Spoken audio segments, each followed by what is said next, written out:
L'histoire commence alors que l'Abysse menace de détruire la ville natale de Noël. L'Abysse est une forêt qui se forme lorsque trop de mana remplit l'air, reliant le monde des humains au royaume des démons appelé le vide. Lorsque l'Abysse s'approfondit, des créatures plus puissantes apparaissent.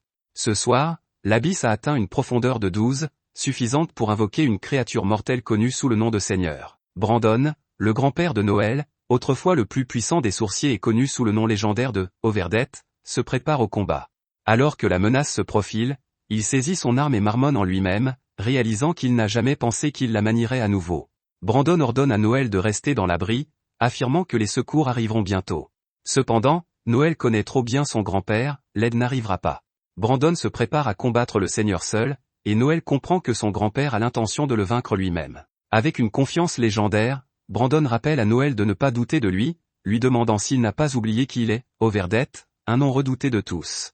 Il promet de protéger Noël au péril de sa vie, et Noël l'appelle en partant. Alors que Brandon se prépare pour le combat, il se rappelle avoir dit à Noël que les hommes ne peuvent laisser personne les mépriser, peu importe ce qu'ils affrontent. Noël se cache dans l'abri, terrifié, alors que son esprit s'emballe en pensant à son grand-père. Il reste caché, sentant l'effroi l'envahir au fur et à mesure que les moments s'égrènent. Finalement, Noël sort de l'abri et trouve Brandon gravement blessé. Brandon réfléchit à son destin, reconnaissant que même Overdette a ses limites. Il explique à Noël que c'est le chemin des sourciers, choisir une vie de combat, c'est vivre avec la mort toujours à proximité. Malgré son état, Brandon demande à Noël s'il veut toujours être un sourcier, même en connaissant les dangers qui l'accompagnent. Noël, retenant ses émotions, répond avec détermination. Il dit à son grand-père qu'il suivra le même chemin et deviendra un sourcier. Brandon, bien que fier, dit à Noël qu'il ne suffit pas d'être un sourcier, il faut devenir le plus fort, et il demande à Noël de promettre qu'il le surpassera. Noël jure qu'il deviendra le sourcier le plus fort. Brandon glousse de fierté et dit à Noël qu'il l'aime. À ce moment-là, Brandon meurt et Noël hurle d'agonie. 2 ans se sont écoulés depuis, et nous constatons que Noël a tenu sa promesse de devenir un sourcier.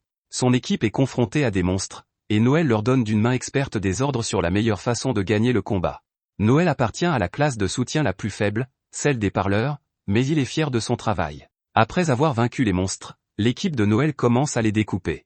Noël explique que les vampires inférieurs ne peuvent pas utiliser la magie, mais que leur reine peut se reproduire rapidement, créant d'innombrables rejetons, chacun assez fort pour déchiqueter un bœuf. Alors qu'ils élaborent leur stratégie, un vampire attaque Noël, mais Tanya le sauve juste à temps.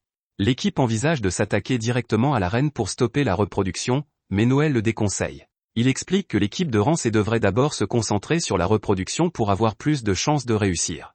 Les membres de l'équipe savent à quel point Noël est essentiel à leur réussite et reconnaissent qu'en tant que tampon du groupe, il a l'autorité nécessaire pour leur donner des ordres. Malgré leur rang, ils peuvent mener à bien cette mission de Rambe grâce à la direction et aux compétences de Noël. Noël réfléchit ensuite en silence à son rôle. Le fait d'être un parleur signifie qu'il est spécialisé dans le soutien, et qu'il utilise ses mots d'ordre pour augmenter les capacités de combat de l'équipe. Cependant, sa propre force de combat est faible, et il doit se reposer entièrement sur ses camarades au combat. C'est pourquoi les parleurs sont souvent considérés comme la classe la plus faible. Soudain, la reine sort de nulle part et libère un gaz toxique. Le gaz se répand rapidement, provoquant le chaos. Lloyd et Walter reconnaissent immédiatement qu'ils doivent d'abord sauver Noël, car ils savent qu'ils sont impuissants sans ces bœufs, et Tanya les suit alors qu'ils se précipitent pour le sauver. Cependant, au milieu de la confusion, Tanya est frappée par le monstre. Sans les bonus de Noël, Lloyd et Walter luttent pour se défendre, sachant qu'ils ne peuvent pas gagner sans lui. L'équipe supplie Noël de leur donner des ordres, lui rappelant qu'il est censé être le parleur. La colère monte en Noël qui demande à tout le monde de ne pas le mépriser. Il sort son arme et se prépare à montrer à son équipe comment se bat un parleur. Noël utilise sa compétence de parleur, appelée tacticien, en donnant des ordres au groupe, ce qui augmente les capacités des membres de 25%. Noël dit à son équipe en état de mort cérébrale d'éviter une attaque, et il utilise sa voix de combat, qui augmente la vitesse de récupération de l'endurance et du mana de son équipe. Il demande à Tanya de placer une barrière sur les 2 guerriers et leur ordonne de détruire la bête. Cependant, les choses empirent lorsqu'il remarque d'autres monstres à proximité. Tanya commence à paniquer et Noël utilise sa compétence de soutien pur pour stabiliser son état mental.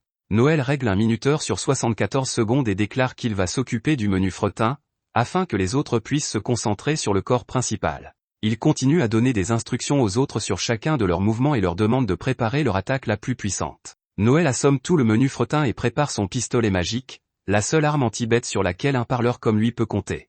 Noël tire une balle de glace pour geler les démons, mais l'un d'eux s'échappe. Noël n'a plus qu'une balle et il lui reste 43 secondes sur son chronomètre. Noël détermine que la bête l'atteindra dans 23 secondes, donc d'après ses calculs, il a juste assez de temps pour dire au gars d'attaquer le corps principal. Il transmet le message juste avant que la bête ne l'attaque, et ses coéquipiers en état de mort cérébrale déclenchent leur attaque. Tanya est stupéfaite d'avoir pu gagner, mais elle est horrifiée de constater que Noël a été touché. Ce n'est pas le cas, car Noël est arrivé au bon moment. Il a esquivé juste assez pour échapper à l'attaque, mais il a aussi pris en compte dans ses calculs le fait que les géniteurs perdraient leur capacité à se déplacer une fois la reine vaincue. La bataille se termine exactement comme Noël l'avait prévu, la mission étant achevée en 74 secondes. Ses coéquipiers, impressionnés mais plaisantants, le taquinent parce qu'il est trop confiant dans son timing risqué. Les pensées de Noël se tournent alors vers un souvenir de son grand-père. Enfant, il était contrarié d'être un parleur et souhaitait devenir un guerrier comme son grand-père. Son grand-père l'a rassuré, lui promettant que son talent brillerait et qu'il aiderait Noël à devenir le plus fort des sorciers. De retour dans le présent, Noël réaffirme silencieusement son objectif de surpasser son grand-père, même en tant que parleur, le rôle que la plupart des gens considèrent comme le plus faible. Noël explique ensuite comment Étré, la capitale de l'Empire Velnan, prospère grâce à la magie et à la technologie issue de la recherche sur les bêtes. La ville dépend des sorciers pour la protéger des abysses, et ils sont admirés comme des héros. Plus tard, alors que l'équipe prend un repas, Noël raconte comment, à l'âge de 15 ans, il a commencé à chercher des compagnons à Étré, sachant qu'en tant que parleur, il ne pouvait pas se battre seul. Walter, fier de sa récompense de $5000, parle de ses progrès, tandis que Tanya et Lloyd parlent de viser plus haut.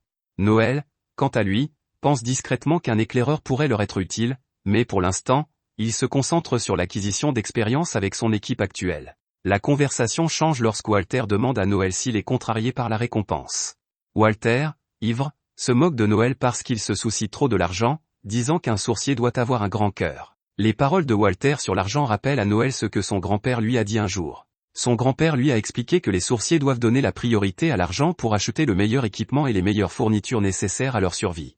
Être qualifié de cupide ou de méchant est une marque de réussite, pas de honte. Son grand-père, connu sous le nom d'Overdette, a appris à Noël à ne jamais laisser les autres le mépriser, quelles que soient leurs opinions. De retour dans le présent, Noël insiste sur le fait qu'il n'est pas contrarié, mais Walter continue de le critiquer. L'échange s'intensifie et Noël se moque de l'autorité de Walter, qui s'appuie sur son âge. La capacité est tout ce qui compte pour un sorcier, et Noël se moque donc de Walter qui utilise son âge pour forcer les autres à être d'accord avec lui. Walter, furieux, accuse Noël de rester à l'abri au combat alors que d'autres prennent des risques. Walter lui rappelle qu'il met sa propre vie en danger pour défendre les autres, mais Noël continue de le narguer. Leur dispute s'intensifie lorsque Walter déclare qu'il mettra fin à la vie de Noël, qui accepte de relever le défi. Lloyd intervient pour mettre fin à la dispute et leur rappelle qu'ils sont tous des camarades. Il leur propose de partager leurs récompenses et de s'arrêter là, ce qui permet de calmer les tensions entre eux. Après avoir accompli la mission, l'équipe se retrouve avec seulement $2500 chacun après avoir payé le clan. Tanya est déçue de la récompense, estimant qu'elle est trop faible par rapport à l'effort fourni. Lloyd explique que la mission était difficile, mais que les missions de ce type sont rares et qu'ils gagneront plus d'argent en acceptant un autre travail. Cependant, Noël souligne que, contrairement aux clans officiels, ils ne reçoivent pas de missions directement du pays, ce qui limite leurs possibilités et leurs revenus. Il mentionne la rareté de ces missions pour les sékers indépendants comme eux, et combien il est plus difficile d'y parvenir sans faire partie d'un clan. Lloyd fait le point sur leurs économies totales, qui s'élèvent à un peu plus de $100 000. Sans hésiter, Noël propose d'utiliser cet argent pour fonder leur propre clan. Lloyd prévient Noël que pour créer un clan, il faut payer $200 000 au pays, soit bien plus que ce dont il dispose actuellement. Noël répond avec confiance, déclarant qu'il est prêt à couvrir les $80 000 restants avec ses propres économies. Sa détermination est évidente, il est convaincu que la création d'un clan leur permettra de s'affranchir des travaux de seconde main et de se développer véritablement.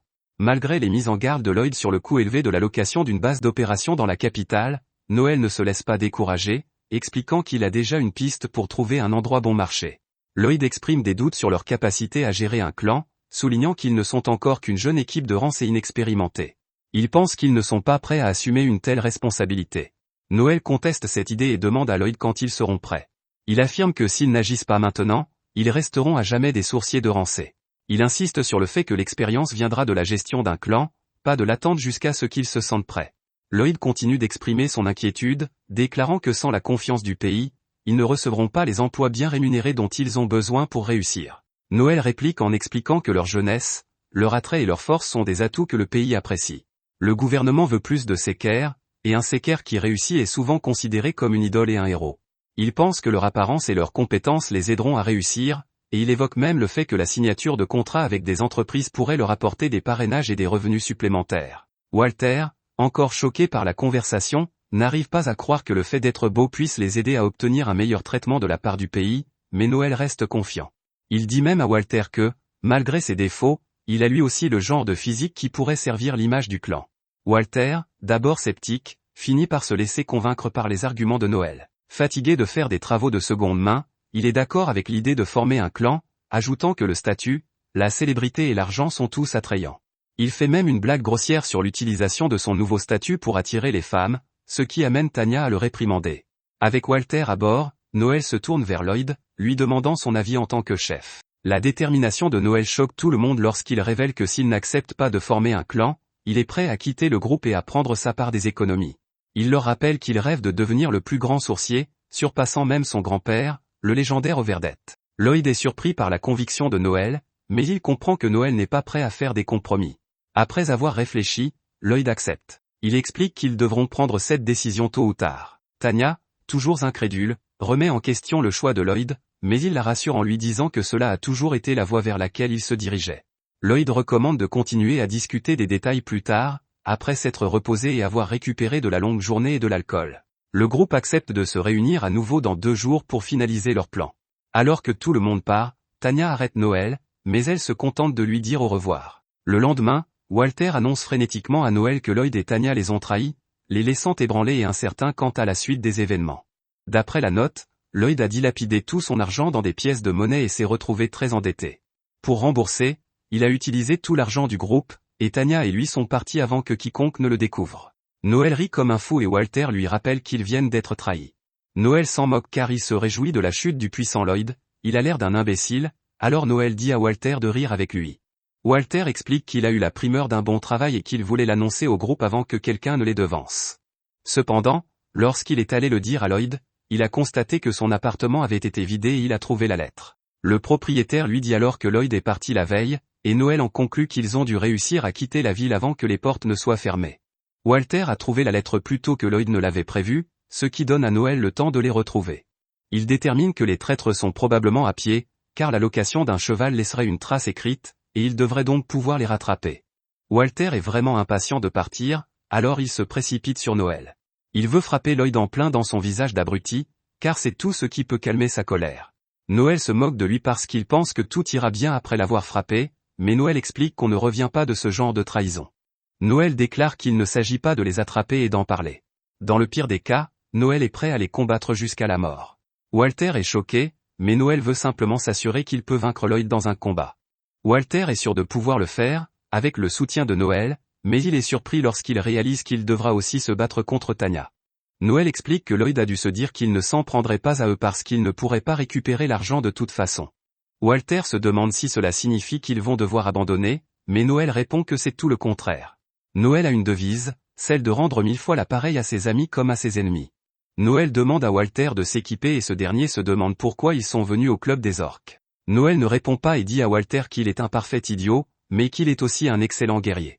Il ajoute qu'ils ont tous les deux leur domaine d'expertise et que Walter doit donc lui laisser le soin de réfléchir.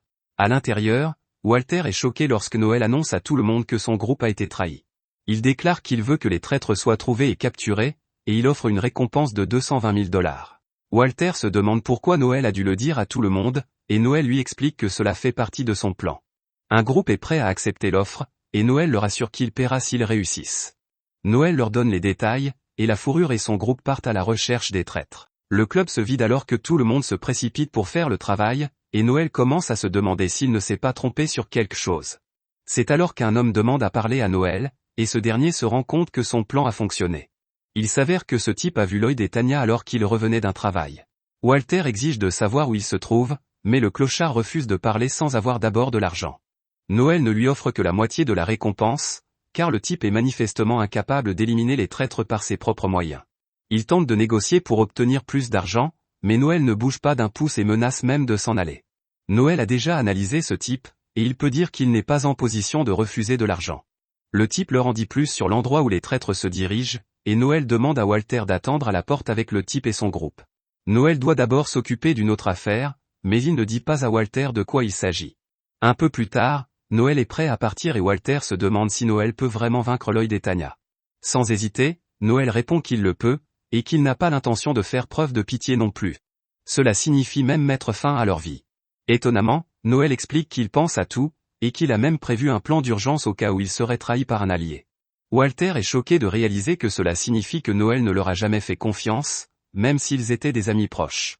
Noël explique que faire confiance à quelqu'un ne signifie pas avoir une foi aveugle en lui, et qu'être critique à l'égard de ceux à qui l'on fait confiance est la base de la construction de n'importe quel groupe. Walter est prêt à partir, mais Noël voit bien qu'il est trop mou. Walter n'est pas aussi engagé qu'il le laisse paraître, et Noël prédit que ce qui est sur le point de se produire sera très douloureux pour lui. Ailleurs, nous voyons les traîtres. Lloyd assure à Tanya que Noël ne les poursuivra pas car il sait qu'il n'y a aucun moyen de récupérer l'argent. Ils sont bien sûr choqués lorsque Noël apparaît derrière eux. Les autres sortent de leur cachette et Noël utilise son pouvoir de parole pour empêcher les traîtres de bouger. Noël déclare que cette attaque s'appelle le Stinehole et que Lloyd a été trop imprudent. Walter demande des réponses avec colère, mais Noël le calme et pose calmement ses propres questions. Lloyd est choqué lorsque Noël découvre que l'histoire de son investissement était un mensonge. En réalité, Lloyd a joué, il a perdu gros et s'est endetté auprès de personnes peu recommandables. Lloyd commence à s'excuser car la vérité est enfin révélée, mais Walter perd la tête et rappelle à Lloyd qu'ils ont risqué leur vie un nombre incalculable de fois pour cet argent. L'accro au jeu réplique en soulignant qu'aucun d'entre eux n'a la moindre idée de la difficulté qu'il y a à être le chef. Ils lui imposent tous le fardeau de la direction, mais ils veulent aussi tous les privilèges quand cela leur convient. Lloyd continue à se défendre, mais Noël se tait. Il lui fait remarquer que c'est Lloyd qui a voulu être chef au départ, et qu'il n'a donc pas à se plaindre de la difficulté de la tâche. Noël lui fait payer ses erreurs et Lloyd le supplie d'arrêter. Tout le monde est horrifié de voir Noël continuer à le frapper, et il déclare que Lloyd pourra s'excuser après avoir reçu 1000 autres coups de pied. Tanya le supplie d'arrêter, mais elle est horrifiée lorsque Noël lui demande si elle veut être battue à sa place. Noël ne fait aucune discrimination à l'égard des femmes, et il ne se retiendra pas non plus de la punir. Noël ne veut entendre aucune de ses excuses, il utilise donc son talent d'orateur pour lui faire avouer qu'elle a joué avec Lloyd.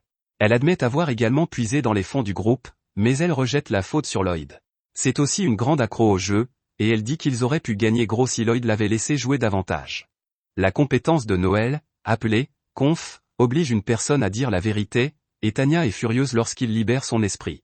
Elle fait remarquer qu'il est illégal d'utiliser des compétences de contrôle mental à des fins personnelles et que Noël pourrait aller en prison pour cela. Noël reconnaît que c'est normalement le cas, mais Lloyd et Tanya sont des criminels qui ont détourné des fonds du groupe. La loi impériale autorise l'utilisation de techniques de contrôle de l'esprit si c'est pour faire admettre aux criminels leurs crimes. Noël est absolument terrifiant, et il dit à Tanya qu'ils seront les seuls à aller en prison. Le détournement de fonds est passible de 10 ans de travaux forcés, et Noël les félicite d'avoir jeté leur vie en l'air. Le type de tout à l'heure est prêt à être payé, mais il s'énerve lorsque Noël lui dit d'attendre. Noël le jette à terre, car il refuse que la saleté le touche, et il dit au perdant de s'asseoir et d'attendre. Le gars ne prend pas les insultes à la légère, alors Noël le fait taire avec un coup de poing à la poitrine. Un coup d'œil en arrière montre que le vieux grand-père a appris à Noël à frapper les gens en plein cœur afin de les paralyser temporairement. Cette attaque permet aux personnes les plus faibles d'affronter les combattants les plus forts. Contrairement aux autres classes, les parleurs n'ont aucun moyen de se protéger, c'est pourquoi grand-père a appris à Noël ce mouvement pour qu'il puisse se défendre.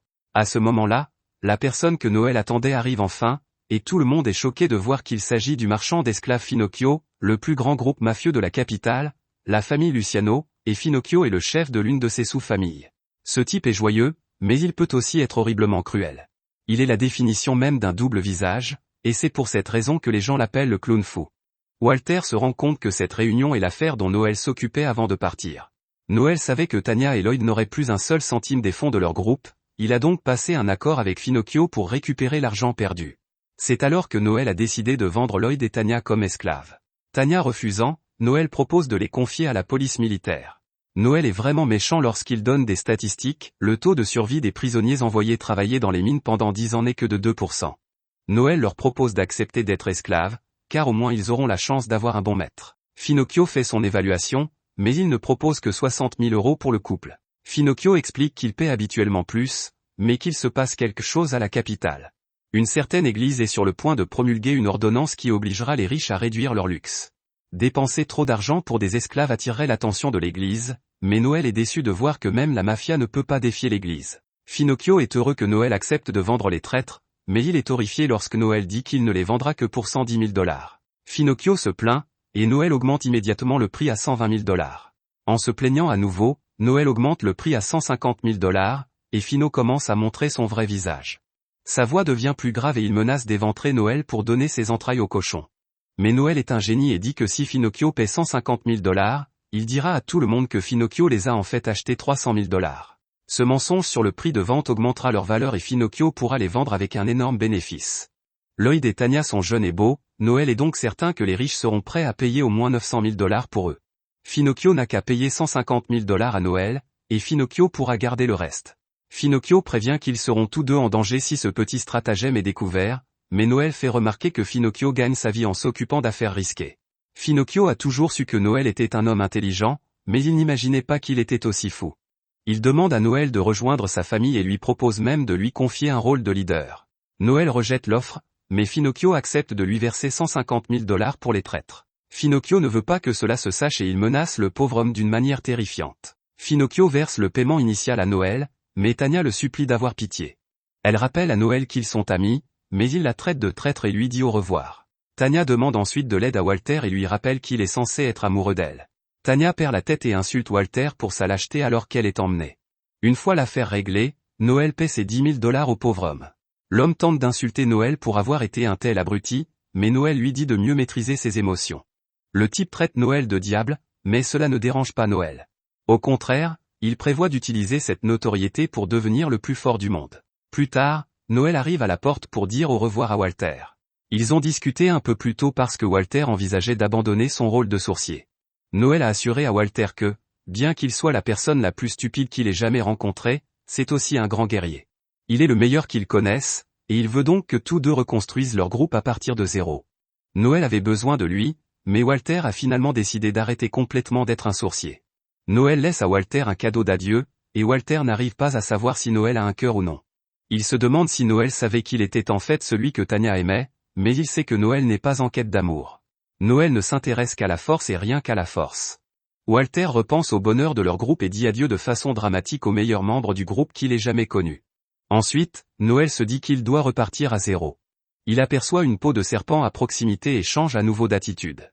Il dit que les serpents se débarrassent de leur vieille peau pour faire pousser de nouvelles écailles plus résistantes. Noël va devoir faire de même, et à partir d'aujourd'hui, le groupe Blue Beyond va renaître. Un peu plus tard, Noël se met à la recherche d'un nouveau groupe qu'il espère ne pas avoir à vendre. Wolf embête notre héros en lui faisant remarquer que les bavards ne peuvent pas se battre seuls, et il veut donc que Noël rejoigne son groupe. Le groupe de Wolf s'appelle Lightning Beat, et il a beaucoup de potentiel en tant que groupe de débutants de Rancé. Licia dit à Wolf d'arrêter d'ennuyer son héros. Licia dit à Wolf d'arrêter d'ennuyer le bavard, car Noël le rejettera comme toutes les filles l'ont fait pendant toute sa vie. Noël accepte étonnamment de se joindre au groupe à une condition, ce qui permet à Wolf de se féliciter d'être un excellent négociateur. Malheureusement pour lui, Noël ne se joindra à l'équipe que s'il est autorisé à en être le chef. L'équipe de Wolf n'y voit aucun inconvénient et fait remarquer que Noël est bien plus intelligent que Wolf. Wolf est d'accord, mais il ne veut pas abandonner le contrôle du groupe qu'il a créé. À ce moment-là, tout le monde est choqué par une fille qui s'approche furtivement d'eux. Elle s'appelle Alma et elle a vu un bulletin que Noël a affiché sur sa recherche de nouveaux membres pour le groupe. Noël explique que les mineurs ne peuvent pas être des sourciers, mais Alma affirme qu'elle est une adulte de 21 ans, et qu'elle a même 5 ans de plus que Noël. Les membres du groupe Lightning Beat lui posent des questions et elle répond facilement. Noël pose des questions sérieuses et apprend qu'Alma est une scout de Rancé. Noël pense qu'elle pourrait être très utile, car les scouts peuvent détecter les dangers lorsqu'ils explorent les abysses. Noël veut savoir pourquoi elle veut devenir sourcier, mais Alma révèle qu'elle ne veut pas du tout être sourcier. Curieusement, elle ne s'intéresse qu'à Noël, le petit-fils d'Overdeath. Alma ne connaît pas vraiment Overdeath, mais son grand-père l'a combattu une fois et a perdu son bras. Noël pense qu'elle est venue pour se venger, mais en fait, elle est juste venue voir quel genre de sourcier est Noël. Noël s'excuse au nom de son grand-père de lui avoir enlevé un membre, mais Alma lui répond que ce n'était pas nécessaire. Alma révèle que son grand-père s'appelle Alcor, et ce nom donne des frissons à toutes les personnes présentes dans le bar. C'est parce qu'il existe une société secrète appelée la Société des Assassins. Elle élimine n'importe qui pour un prix raisonnable. Alcor en est le chef et c'est un assassin légendaire. Un type accuse Alma de mentir et dit à Wolf qu'elle se trouve dans le mauvais bar. Les bars de Secker ont des règles non écrites qui stipulent qu'il faut être d'un certain rang pour y entrer. Il dit que les débutants comme Alma n'ont pas le droit d'entrer dans ce bar et qu'il est de coutume de frapper ceux qui ne respectent pas les règles. Noël explique comment les sourciers sont classés, et Alma décide qu'elle n'a qu'à battre le grand singe pour montrer qu'elle a sa place. Les autres s'inquiètent de la voir dire des choses aussi audacieuses au grand costaud, mais Noël semble très confiant dans les capacités de la jeune fille. Le grand gaillard, Logan, tente de l'attaquer, mais Alma renverse rapidement la situation et détruit le gaillard. Tout le monde est stupéfait, Noël ne perd pas de temps et l'engage dans son groupe. Alma a faim, alors Noël lui donne un petit pain frit à grignoter, et il est heureux de voir qu'elle est vraiment la petite fille d'Alcor. Noël avait des doutes car elle prétendait être apparentée à un assassin légendaire, mais elle a fait ses preuves. De son côté, Alma n'a jamais douté que Noël soit le petit-fils d'Overdeth, car ses yeux montrent qu'il est prêt à tout pour gagner. Alcor est décédé récemment, et il a toujours prévenu Alma de ne jamais combattre Overdeth. Alma s'est entraînée dans les montagnes pour devenir un assassin. Elle n'a pas encore atteint le rang B. Mais elle dit qu'elle remplit déjà les conditions. Alma a essayé de rejoindre la société des assassins, mais quelque chose a mal tourné. Un coup d'œil en arrière montre qu'elle a été déçue de voir qu'un type à l'allure chétive était son adversaire à l'examen. Le type s'est senti insulté, et il était déterminé à lui montrer ce qu'un vrai assassin pouvait faire. Le type n'avait aucune chance, car Alma ne faisait que jouer avec lui, et il a supplié pour que l'examen soit arrêté. Alma déclara qu'Alcor lui avait toujours dit que seuls les forts survivaient dans la société des assassins, et que les faibles étaient sacrifiés aux dieux des enfers. Le type a essayé de lui dire que ce n'était plus d'actualité et que la société n'était plus gérée de cette façon, mais Alma s'en est moquée et a tenté de mettre fin à ses jours. Alma a été arrêtée par le nouveau chef de la société, nommé Sion, et Alma n'a jamais été autorisée à entrer. Ils approuvèrent ses compétences, mais lui dirent qu'elle n'était pas faite pour eux. Ils n'avaient pas besoin d'assassins à l'ancienne, car ils prenaient une autre direction. La société était un groupe clandestin, mais elle prévoyait de s'affilier bientôt à la couronne. Noël est choqué car cela signifie qu'il y aura une organisation légitime. Ils vont surtout faire de l'espionnage au lieu d'éliminer des gens par le biais de contrats. Alma se souvient que c'était censé être un secret, et Noël se demande si la société va envoyer des assassins pour le faire taire. Alma répond qu'elle agira comme sa grande sœur pour le protéger, mais Noël rejette rapidement l'idée qu'elle soit sa sœur. Au cours du voyage, Noël explique qu'il existe plusieurs types de buffs que les buffeurs utilisent. Par exemple, il y a la compétence d'orateur appelée commandement d'assaut, qui est assez puissante pour mettre fin à un combat en un seul coup, mais qui peut se retourner contre vous si elle est utilisée au mauvais moment. C'est pourquoi les tamponneurs doivent être très attentifs à tout ce qui se passe sur le champ de bataille. Le véritable travail du tampon est de contrôler le flux de la bataille. Cependant, les buffeurs ne peuvent pas se buffériser eux-mêmes, et ils ne sont pas censés se battre du tout. Alma sait que Noël est différent, et il reconnaît que c'est la seule raison pour laquelle il a pu survivre aussi longtemps. Ils arrivent à destination et Noël dit à Alma qu'il veut qu'elle capture un monstre. Il veut la tester en lui faisant capturer un lapin tueur après lui avoir donné un coup de pouce. Alma répond qu'elle n'a pas besoin de son buff, mais ce n'est pas son but. Il est courant de penser que le buff rendra les choses plus faciles, mais il n'est pas facile d'utiliser les compétences de buff. À titre de comparaison, Noël fait remarquer que les scouts disposent d'une compétence appelée Excel qui double leur vitesse et qui peut être cumulée jusqu'à 5 fois. Alma a dû pratiquer cette compétence sans relâche, sans quoi elle aurait été gravement blessée. Noël explique qu'il en va de même pour les buffs. Pour les utiliser au mieux, il faut d'abord s'entraîner à s'y adapter. La petite expérience de Noël permettra de tester la capacité d'adaptation d'Alma, et les résultats détermineront ce qu'ils feront à l'avenir. Noël prévient que ses anciens coéquipiers étaient très talentueux, mais que même eux ont eu besoin de plusieurs mois pour s'adapter à ces buffs. Alma ne s'inquiète pas et lui assure qu'elle se débrouillera très bien. Après qu'Alma a déterminé le nombre de lapins dans la zone, Noël lui donne la voix de bataille et le tacticien, et il commence le test. Alma est stupéfaite par la puissance qu'elle ressent en elle, et Noël lui explique que toutes ses statistiques seront améliorées tant qu'elle suivra ses instructions. Alma doit capturer au moins un lapin en 10 secondes pour réussir le test, et Noël lui ordonne de le faire. Alma empile 5 fois sa compétence Excel et capture instantanément un lapin. Elle est stupéfaite par la légèreté qu'elle ressent et ne pourrait être plus impressionnée de voir ce qu'un bavard peut faire. Noël ne dépasse même pas les 8 secondes, et Alma revient instantanément après avoir capturé tous les lapins de la zone. Noël n'arrive pas à croire qu'elle les a tous capturés, car c'était la première fois qu'elle utilisait son buff. Noël est jaloux de son talent inné, et il décide qu'elle n'aura même pas besoin d'entraînement. Ils sont prêts pour leur premier travail, et Alma est impatiente d'explorer les abysses car elle n'y est jamais allée. Noël révèle qu'il a déjà accepté un travail dans un village qui a des problèmes avec des voleurs. C'est alors que Noël déclare que le premier travail du nouveau Blue Beyond sera de chasser les bandits. Quelques instants plus tard, Alma monte pour la première fois dans une calèche. Noël lui dit qu'un long voyage les attend et qu'il va donc lui parler du travail des sourciers. Il y a des chasses au crime pour traquer les criminels, des chasses aux monstres pour capturer les monstres, et des chasses au trésor où ils recherchent des objets de valeur.